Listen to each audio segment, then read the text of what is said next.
வார்த்தை பேசுகிற மக்கள்.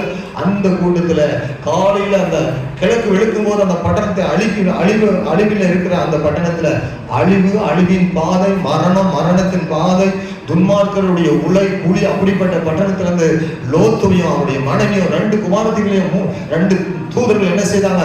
கைகளை பிடித்து கொண்டு இழுத்து கொண்டு வெளியே வந்து விட்டு அந்த பட்டணத்தை அழிவுக்கு நேரான அக்கினி. இவங்க வந்த உடனே பாருங்க, அந்த வசனம் கீழே சொல்லப்படும், இவங்க பட்டணத்தை விட்டு வெளியே வந்தாங்க, வானத்திலிருந்து அக்கினி அந்த பட்டணத்துல வந்து முழு பட்டணத்தையும் சோதோம் குமாரவை அழித்தது. அல்லேலூயா.